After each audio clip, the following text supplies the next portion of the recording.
The main event tonight, Stephanie versus Giulia, title for title, built as one of the most important women's matches in NXT history, as the North American Championship and the NXT Women's title was on the line. Now, this was a good main event, and I love this because it added a bit of unpredictability to it. I think we all thought maybe a disqualification, interference, but no. The winner of the match was Stephanie Vaquer, as she would secure both the Women's North American Championship and the NXT Women's title, with commentary saying that she's the first double women's champion since Becky Lynch. The confetti would rain down as NXT went off the air, and you could just see how much it meant to Stephanie. Great to see. Great moment. Great end to Roadblock. What does this mean, though, on the road to Stand and Deliver? Will Stephanie have to defend both titles at the same time? 2 different matches, maybe?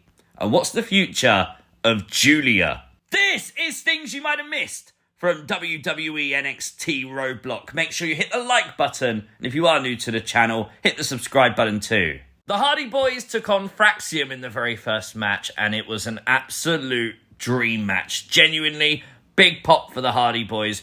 Great action from them tonight. Got to talk about the arena as well while we're here. Absolutely spectacular. It looks really cool. The Hardys would retain. No real shock, really. I kind of think that's the one downfall of this. It was very predictable because only the TNA tag belts are on the line. The big talking point, though, was towards the end of the match. Nathan Frazier got countered by Jeff Hardy, leaving Axiom to drop kick him. Now, is Fraxiom okay? I'm sure they will be. I mean, we've been here before where it looks like one member of the team's going to turn on the other and stuff. That wasn't the case tonight. There was no frustration shown by Fraxiom. Hopefully they're fine, and hopefully we get another match between these two teams, because this was good. During the match, we would see Jordynne Grace working out, doing one-arm push-ups effortlessly ahead of her match tonight with Roxanne Perez. Now, I would say this was probably the least hyped match of the show, and that tells you something because this show was loaded, and this match was fire. Jordynne Grace would pick up the big win tonight. Does that now mean that Roxanne Perez is now permanently a Raw star, or will she hang around for Stand and Deliver? We'll have to find out. Legends from LFG were here tonight. Mickie James was backstage putting over Jaida Parker, and then the Undertaker would meet Oba Femi, endorsing Oba Femi and telling him to go to the ring tonight to defend his yard. Lots of people very quickly saying that this reminds them of Undertaker putting over John Cena, and that is not a bad comparison. You know what? We've said it for months at this point. Oba Femi is a future WrestleMania main eventer. The guy is gold. In ring, on the mic, he's good.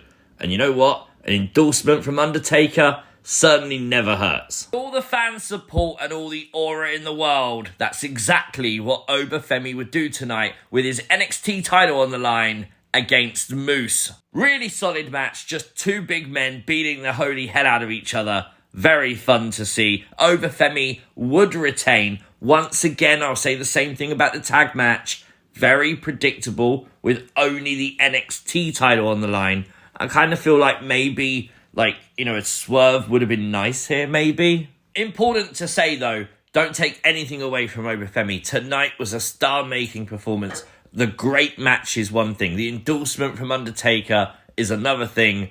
The crowd reaction, absolute gold for Oba Femi. Solidly behind him from the second he walked out. Great to see. I was waiting for this one. The family were backstage tonight. And obviously Tony D'Angelo losing that North American Championship last week. Stacks would blame himself. Tony told him not to worry, but, I still think they're going to split the family. A lot of people seemingly think the same thing. A lot of people thinking Tony could be getting called up. Maybe that's true. Maybe the rest of the family stay in NXT. Maybe. I mean, that's if the Don isn't lying and the Don doesn't have Stacks sleeping with the fishes before he leaves NXT. Fallon Henley wants a rematch at the Women's North American Championship. Makes sense. JC Jane would tell Ricky Saints he doesn't belong here. Ricky Saints would complain to Ava and say, hey, look, this is Ridge Holland trying to start a trend and I want to stop it immediately. So a match has been made for next week.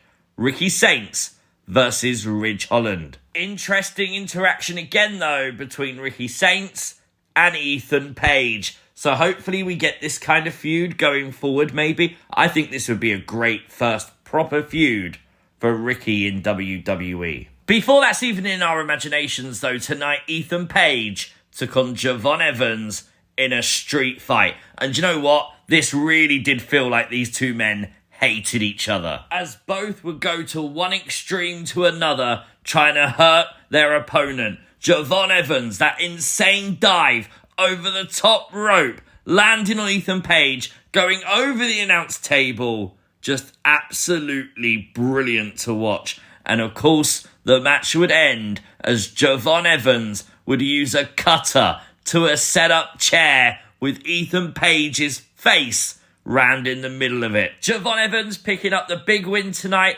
Probably the end of that feud, as Javon looks like something else may be in his future, as he was attacked by the new group in NXT. I'm really pleased that they did an in-ring segment this week, because we have seen like backstage assaults to end the show and stuff like that from this group. But really, we haven't seen anything from them since their arrival. And I really feel like a big stage like Roadblock, they needed to be there.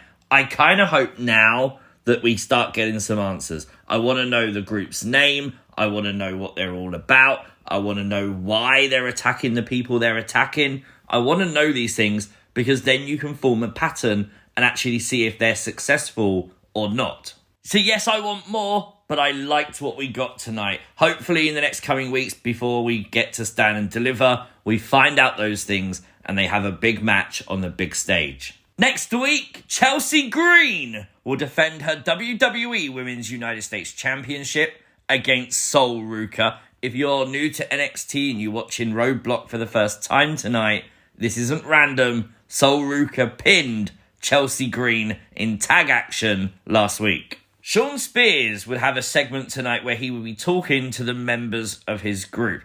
And this was really interesting. I'll be honest, this totally gave me like Wyatt Six Uncle Howdy vibes without the masks.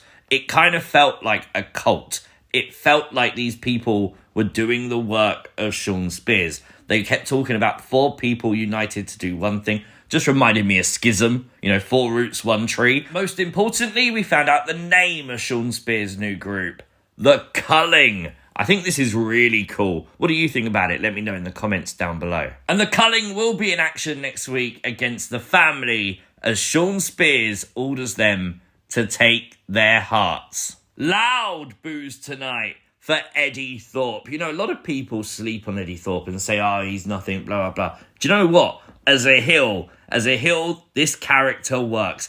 Eddy Thorpe is so good. The heat was real and the pop was real when Trick Williams jumped him tonight ahead of their match next week in an underground match. Brilliant show tonight. Genuinely lots of fun. Big matches too. And the crowd, give them an applause. Absolutely brilliant. For me, 9.5 out of 10. Let me know your thoughts in the comment section down below. If you are new to the channel, hit the subscribe button, like the video, share the video, and I'll catch you next time. Peace!